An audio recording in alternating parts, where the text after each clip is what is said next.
नमस्कार मित्रांनो, सुस्वागतम. लक्ष्मीच्या पावलांनी या मालिकेच्या आजच्या भागामध्ये आता कला जेव्हा आतमध्ये येते तर संगीताने मुद्दाम जो पसारा घालून ठेवलेला असतो तो पसारा बघून आता कलाला खूप मोठा धक्का बसतो. ती आता आईला आवाज देते की आई. तेव्हा आता संगीता येते आणि संगीता ओरडते की काय ग, काय झालं, कशाला आवाज देते. तर कला म्हणते की आई आई अगं इतका घरभर पसारा का घालून ठेवलास. संगीता म्हणते की अगं अगं ते आपल्या सगळ्या साड्या धुवायला काढायच्या होत्या आणि काही साड्या हे इस्त्रीला द्यायच्या होत्या आणि अगं त्या जुन्या साड्या काढून भांडी सुद्धा घ्यायचेत, त्यामुळे ह्या जुन्या साड्या वगैरे सगळ्या काही काढल्या. त्यावर आता कला म्हणते की आई आजच का, आणि काय काय गरज होती तुला आजच हे सर्व करण्याची असं विचारते. तर संगीता म्हणते की अगं ते कपाटाकडे बघ, काय करून ठेवलं त्या कपाटाचं.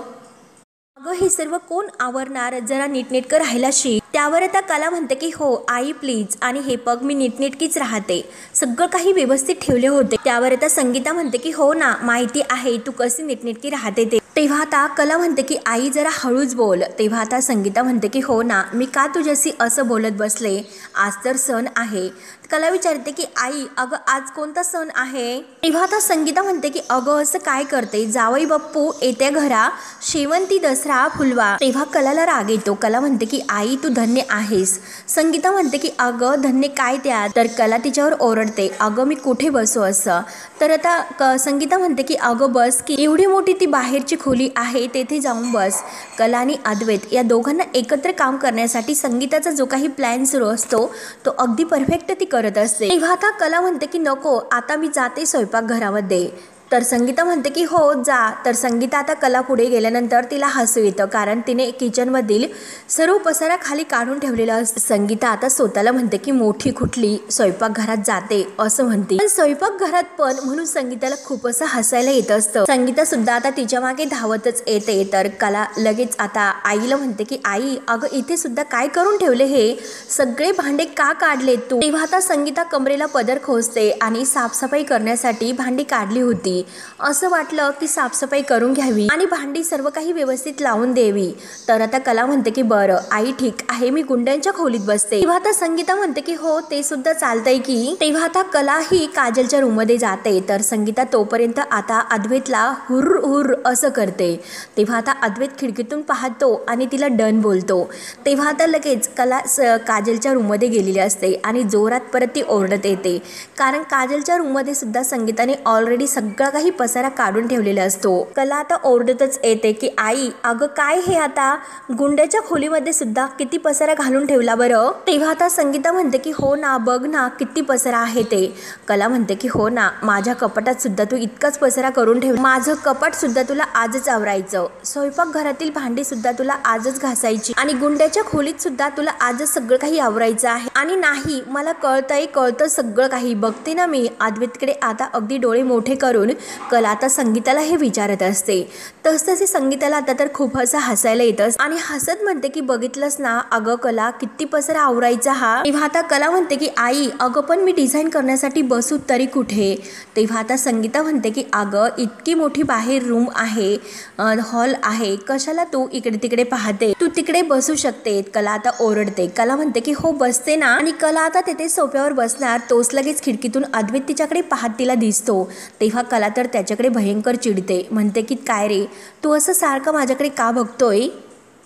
अद्वैत हसतो. अद्वैत म्हणतो की आती होतंय जरा. तर संगीता म्हणते की हो ना अगं खरे तुझं सगळं काही आती होतंय. तेव्हा आता कला म्हणते की आई हे बघ तो माझ्याकडे बघतोय. तर अद्वैत म्हणतो की मी कशाला तुझ्याकडे बघू, उलट तूच माझ्याकडे बघते. तेव्हा आता ह्या दोघांचं जे काही सुरू असतं तर संगीता आता अगदी लाजत असते, डोळे झाकून घेते, तोंड उरडते आणि अगं बाई एकमेकांकडे पाहतात असं आता खोचून म्हणत असते. तेव्हा कलाला आणखीनच राग येतो. कला आता वैतागून अद्वैतला म्हणते की तू ना. तेव्हा आता अद्वैत म्हणतो की अगं काम महत्वाचं आहे, तू जरा कामाकडे फोकस दे, काय इतकी ओरडते. तर संगीता म्हणते की हो जावई बापू एकदम बरोबर बोलतात, फोकस कर कामावरती. तेव्हा आता कला वैतागून आता नाक मुरडच येते, सोप्यावर बसते आणि रागाने संगीता आणि अद्वैत या दोघांकडे पाहत असते. आणि अद्वैत तर खिडकीत तेथेच बसलेला असतो. तो आता संगीताला हसून डन करतो आणि संगीता सुद्धा अगदी हसून डन बोलते. आणि मनात आता संगीता खुशून म्हणते की तुझ्यात आणि अद्वैत रावामध्ये जो दुरावा आलेला आहे त्यापुढे मात्र हा त्रास त्रास काही नाही, बघ मी तुला कशी अद्दल घडवते, तुला मी त्यापेक्षा आणखीन कसा त्रास देते बघतच राहा तू. म्हणून संगीता आता फक्त त्रास द्यायचा असे बोलत स्वतःशी बोलत मान डोलावत असते. तर कला आता रागाने संगीताकडे बघते आणि म्हणते की आई, अगं आई, तू तर येथेच उभी आहे, इतके पसारे काढून ठेवलेस, जा ना ते आवर ना अगोदर. तेव्हा आता संगीता म्हणते की हो ना अगं, केवढं घर आवरायचं आहे. तेव्हा आता कला अद्वैतकडे पाहते आणि अगदी नाक मुरडत ती असं तोंड वाकडं करते. तर अद्वैत आता मुद्दाम खाली कामामध्ये लक्ष घालतो. तेव्हा कला सुद्धा आता डिझाईन्स काढायला घेते. तेव्हा आता कला ही डिझाईन्स काढत असते आणि आता थोडासा आळस देते आणि म्हणते की अरे यार, ते फुलांचं डिझाईन मी उगाचच काढलं, त्यापेक्षा ते दुसरं डिझाईन छान दिसत होते. अद्वैत आता तिचंही बोलणं ऐकतो आणि बघू असं तो कलाला म्हणतो. तेव्हा आता कला त्याला ते डिझाईन दाखवते. तर अद्वैत म्हणतो की नाही अगं, जरा चांगलंच वाटतंय, म्हणजे हे बघ, मला असं वाटतं की त्यांच्या मागे तू अशी छोटी छोटी फ्लावर्स काढ. ऍक्च्युली नुसते फ्लावर्स काढू नको, त्यांच्या मागे जर छोटेसे हिरे लावले तर त्या डिझाईनला आणखीनच अगदी व्यवस्थित होईल. आणि थांब मी तुला दाखवतो, असे बोलून अद्वैत लगेच जी छोटी छोटी फुलं लावायची आहेत तर ते फुलं काढून देतो. तर कला उठते आणि खिडकीतून आता त्याची डिझाईन्स पाहायला ती तेथे येते. तर अद्वैत तिला ती डिझाईन्स आता ड्रॉइंग पेपरवर काढून दाखवतो. तेव्हा कलाला तर ती डिझाईन्स आवडते. कला म्हणते की अरे हो की नाईस, अरे माझ्या डोक्यात सुद्धा हेच होतं, दे. तर असं म्हणून ती हात पुढे करते आणि लगेच अद्वैतला चिमटा घेते. अद्वैत म्हणतो की काय विडी आहेस का तू. तेव्हा आता लगेच कला रागाने म्हणते की काय रे, तुला कोणी मध्ये बोलण्यासाठी सांगितलं होतं, मला माहिती आहे की डिझाईन्स मी काढणार आणि त्याचं क्रेडिट मात्र तू घेणार. त्यावर आता अद्वैत सुद्धा चिडतो. अद्वैत म्हणतो की अति आगाऊ कुठली, आणि काय ग, तुला नेहमी वाकड्यातच शिरायचं असतं का, तसलेच विचार तू करतेस का. त्यावर आता कला म्हणते की का, तू नाही का मिरवणार. अद्वैत म्हणतो की माझा काय संबंध, डिझायनर म्हणून मी तुझं नाव दिलेलं आहे, माझं काय त्यात, मी फक्त तुला मदत करतोय. त्यावर आता कला म्हणते की काही तू मदत नाही करत. कला म्हणते की हो, माझं आहे ते मीच करू शकते आणि मीच करणार. असं करता करता आता तू मम यांचं सुरू होतं. परंतु आता डिझाईन्स काढता काढता कला मात्र झोपी जाते आणि मस्त घोरत असते. अद्वैतला आता खूप राग येतो. अद्वैत पेन घेतो, तिच्या अंगावर मारणार. तोच लगेच आता ती जी काही घोरत आहे तर त्या घोरण्याचा व्हिडिओ आपल्या मोबाईलमध्ये काढून घेतो. आता मात्र तो आतमध्ये येतो आणि कलाच्या अगदी जवळ येऊन तिचा तो घोरण्याचा आवाज वगैरे व्हिडिओ काढत असतो. आणि आता अद्वैत मस्त व्हिडिओ काढून अगदी खुश होतो, कलाकडे बघत असतो. कला मात्र घोरत असते. तर आता अद्वैत म्हणतो की आता मात्र जास्त पचर जर केली तर मात्र हा व्हिडिओ मी सगळ्यांना दाखवेल. आणि पुन्हा एकदा मस्त त्या दोघांची सेल्फी काढतो आणि तिच्याकडे बघून हसतो. अति आगाऊ असे सुद्धा म्हणतो. तेव्हा आता अद्वैत एकसारखा तिच्याकडे बघत असतो आणि मनात तिच्याकडे बघत म्हणतो की जितकी तू अति आगाऊ आहे त्यापेक्षा युनिक असा तुझ्या डिझाईन्स असतात. फक्त जो तो विचार करत नाही, जुन्या आणि नवीन गोष्टीची सांगड तू घालते. जे काही बाकी लोकांना परफेक्ट वाटत असेल त्यापेक्षा सुद्धा तू वेगळा विचार करते. तेव्हा आता अद्वैत तिच्याकडे बघतो आणि परत स्वतःला अगदी तो वेगळा विचार करतो आणि दुसऱ्या मनाला विचारतो की ही अति आगाऊचे डिझाईन नाकारता सुद्धा मी कधीतरी एकेकाळी तिचे डिझाईन नाकारत होतो, म्हणजे ते डिझाईन्स मला आवडत नव्हते, परंतु आता मात्र तिच्या डिझाईनचं मी एक काळ कौतुक करतोय. आणि त्यानंतर आता कलाही तेथेच झोपी गेलेली असते. अद्वैत उठतो आणि तो सुद्धा झोपायला येतो. त्यानंतर आता दुसऱ्या दिवशी सकाळी इकडे चांदेकरांच्या घरात असं पाहायला मिळते की रजनीची आता ब्रेकफास्टची तयारी सुरू असते. आबा तयार होऊन बाहेर येतात. राहुल तर मोबाईलमध्ये अगदी बिझी असतो आणि आबा त्याच्याकडे पाहत असतात. रोहिणी आणि सरोज तर मस्त अगदी दिमाखात बसलेले असतात. तेव्हा आता रजनी म्हणते की आबा आहो या ना, नाश्ता करून घ्या. तेव्हा आता आबा इकडे तिकडे पाहतात. अद्वैत त्यांना कुठेही दिसत नसतो. आता आबा विचारतात की रजनी, अगं अद्वैत कुठे दिसला नाही, तो नाश्त्यासाठी नाही आला का. रजनी म्हणते की हो, अजूनपर्यंत तो नाही आला. तर अंजू येते. अंजू म्हणते की आबासाहेब अहो काल अद्वैतराव घाईघाईत बाहेर गेलेत, त्यांनी मला निरोप दिला होता. तर रजनी म्हणते की हो का. तर अंजू म्हणते की हो. तेव्हा आता रोहिणी आणि सरोज तेथेच असतात. सरोजचं लॅपटॉपमध्ये काम सुरू असतं. तर रोहिणी विचारते की अगं असं अचानक अद्वैत कुठे गेला असेल ग सरोज वहिनी. असा आपला अद्वैत आत्तापर्यंत कधी असा वागला होता का, मला तर नाही आठवत, परंतु काल जेव्हा ती खरे या घराच्या बाहेर गेली पण अद्वैत मात्र अगदी सटकल्यासारखं वागतोय, हो की नाही. तेव्हा आता सरोज म्हणते की हे बघ रोहिणी, अगं तो कामासाठी बाहेर गेला हे तर तू ऐकलंस ना, मग काहीतरी त्याचं काम असेल, उगाच तू काही तरी असे उपदेश देऊ नको आणि चल नाश्ता करून घे. म्हणून सरोज आता तेथून उठते आणि नाश्ता करायला येऊन बसते। तेव्हा मात्र आता राहुल हा सगळं काही ऐकत असतो। राहुलला कळते की अद्वैत आता बाहेर गेलेला आहे म्हणून। राहुल आता मनात म्हणतो की ह्या अद्वैतचं नक्की काहीतरी सुरू आहे, नक्की तो काय करत असतो खरंच काही कळत नाही। राहुल आता हाच विचार करत असतो आणि तेवढ्यात नैना राहुल जवळ येते। राहुलला म्हणते की राहुल अरे काय कसला विचार करतोस, अरे चल ना नाश्ता करायला। तेव्हा राहुल म्हणतो की हो हो मी आलोच, असे बोलून राहुल लगेच आतमध्ये निघून जाते। नैना आणि रोहिणी यांना राहुलचं हे वागणं काही कळत नसतं। त्यानंतर आता सकाळी सकाळी संगीता लगेच आबाजींना कॉल करते। आबाजींना म्हणते की आबाजी अहो खरंच एक चांगली बातमी आहे। आबाजी म्हणतात की हो हो सकाळी काय अशी आनंदाची बातमी आहे विहीनबाई, काही खबरबात तर असेल ना। संगीता खुशून म्हणते की आबाजी अहो एक चांगली बातमी आहे, अहो जावई बापू कालपासून इकडे राहायला आले। तेव्हा आता हे ऐकून आबा खुश होतात। आबा म्हणतात की हो तरीच मला शंका होती आणि तो पण असा बाहेर कसा गेला असेल ते पण मला न सांगता, म्हणून मी ओळखले की नक्की तो तिकडे गेला असेल। म्हणजे यावरून आपल्या असं लक्षात येते की किती काही झाले तरी सुद्धा हे दोघे एकमेकांशिवाय नाही राहू शकत। तेव्हा आता संगीता म्हणते की बरं आबाजी या दोघं येथे एकत्र कसे राहतील त्याकडे मी लक्ष देते, बाकी सगळं काही अंबाबाईच्या हातामध्ये आहे। तेव्हा आता आबा म्हणतात की हो अगदी तसेच घडून दे। तेव्हा मात्र आता आबा इतके खुश होतात, आबांचा चेहराच खुलतो। त्यानंतर आता इकडे राहुल रूम मध्ये आलेला असतो। रोहिणी आणि नैना सुद्धा त्याच्या मागे येतात। रोहिणी आता राहुलवर भडकते की राहुल तुझं नेमकं काय सुरू आहे, तुला अजून त्या फाईल आणि लॅपटॉपचा पासवर्ड शोधला की नाही। तेव्हा आता राहुल म्हणतो की हो हो हो मी खूप प्रयत्न केले परंतु अजूनपर्यंत मला ते काही बॅगमधील जे काही आहे आणि पासवर्डचा नंबर आहे ते अजूनपर्यंत नाही शोधलेले।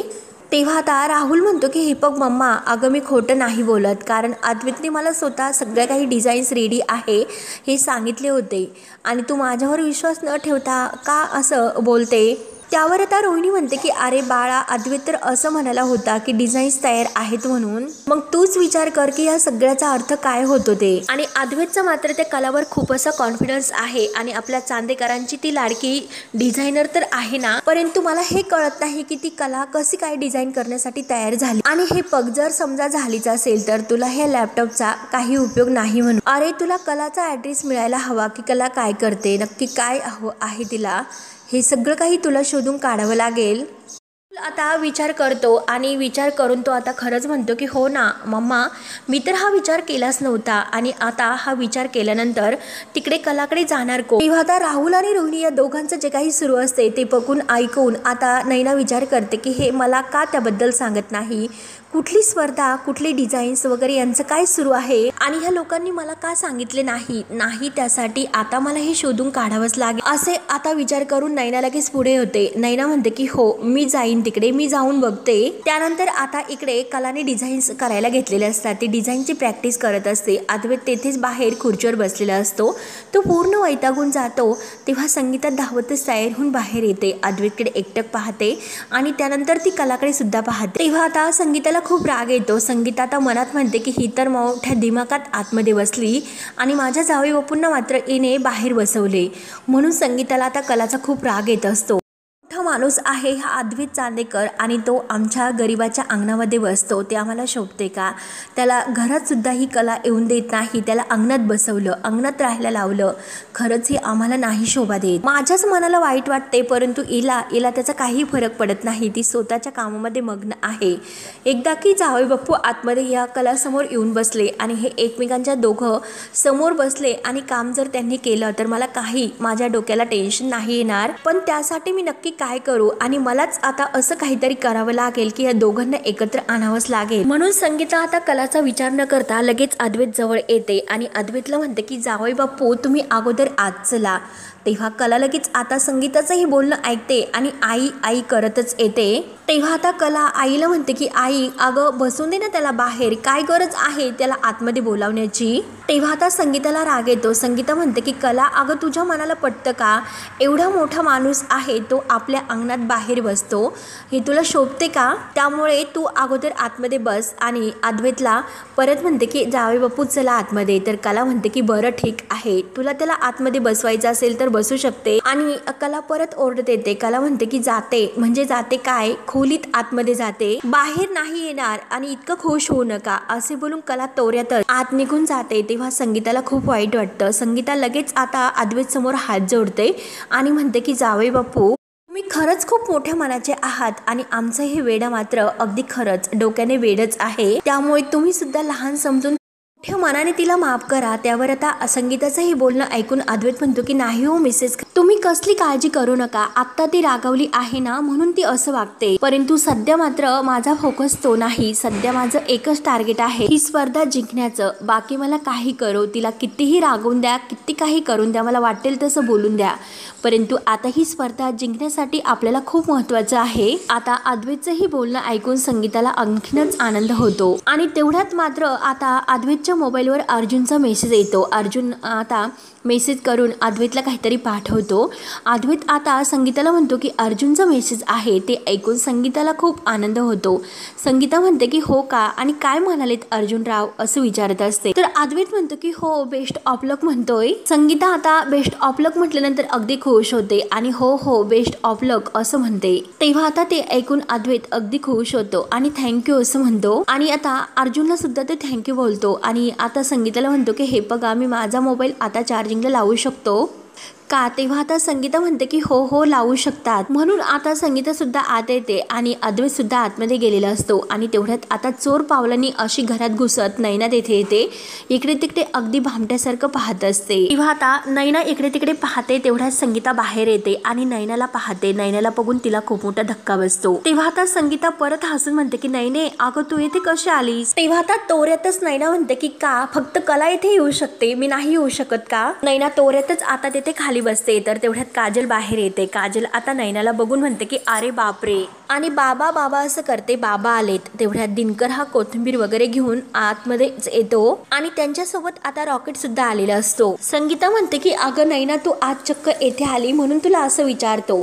तेव्हा आता नैना म्हणते की नाही नाही, मी कला इतकी मूर्ख तर नाही हे घर सोडून यायला, कारण कला घर सोडून आली परंतु मी तिच्यासारखी मूर्ख नाही, मी ते घर नाही सोडून येऊ शकत. तेव्हा आता संगीता म्हणते की अगं तू घर सोडून नाही आली मग कशासाठी येथे आलीस. नाही म्हणजे नाही हे बघ घर तर तुझं सुद्धा आहे, परंतु तू लग्न झाल्यापासून कधी इकडे आली सुद्धा नाही म्हणून तुला हे सर्व विचारते. त्यावर आता नैना म्हणते की मम्मा अगं तू किती प्रश्न विचारशील. अगं मी सहज आले होते, ती कला घर सोडून आलेली आहे ना, मला खरंच खूप काळजी वाटत होती. तेव्हा आता संगीता म्हणते की काळजी. तेव्हा नैना म्हणते की हो आबांना वाटत होती, आबाच मला म्हणाले की जाऊन बघून ये. तेव्हा मी म्हणाले की हो हो बरोबर आहे, काळजी वाटते आणि मीच बघून येते असं मी आबाजींना म्हणाले.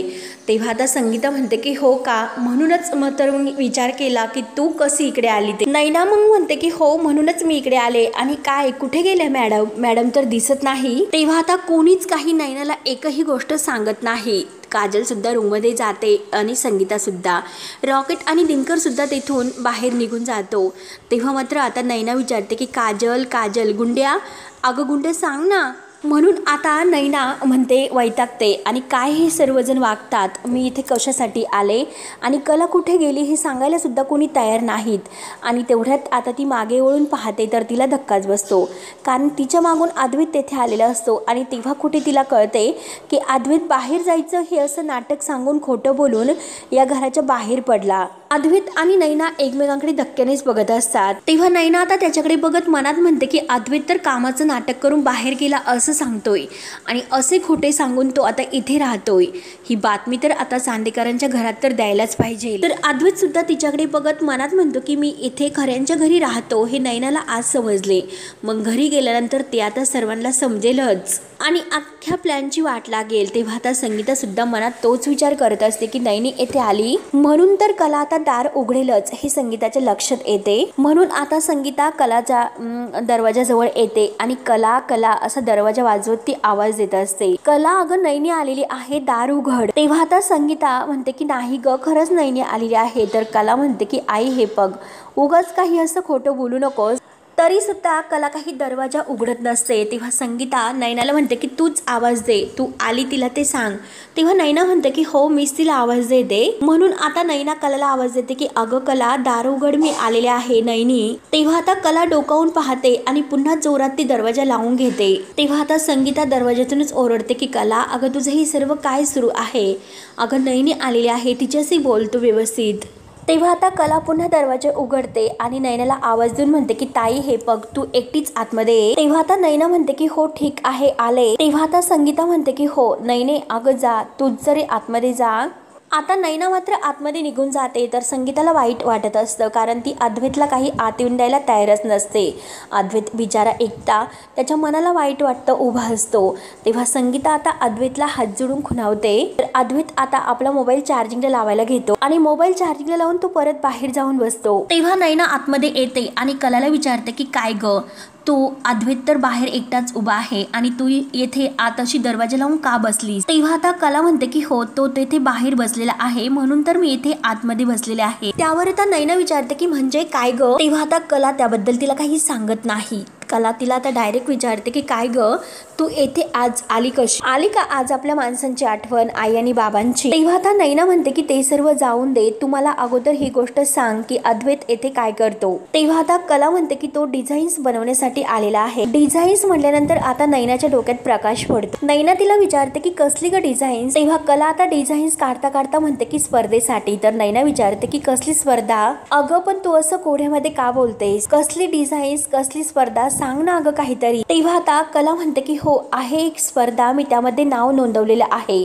तेव्हा आता नैना म्हणते की हो का, अच्छा ठीक आहे। आणि कलाने ज्या डिझाईन्स काढलेले आहेत त्या सर्व डिझाईन्सकडे आता ती बारकाईने बघत असते आणि त्या सर्व डिझाईनची गुपचूप आता कला ही डिझाईन्स काढण्यात मग्न असताना लगेच फोटो काढून घेते। तेव्हा आता कला ही नैनाकडे पाहते तर नैना लगेच आता मुद्दाम मोबाईल बाजूला घेते आणि तो डिझाईनचा एक कागद उचलते आणि म्हणते की वाव खरंच किती मस्त आहे डिझाईन, खूप छान आहे खूप छान, मी जरा एक फोटो घेते। तेव्हा आता कला म्हणते की नको ग ताई अर्धवट आहे, आज रात्री मी बसून पूर्ण करते। तेव्हा नैना म्हणते की अगं फक्त एक फोटो काढते। तर कला आता ऐकायला तयार नसते।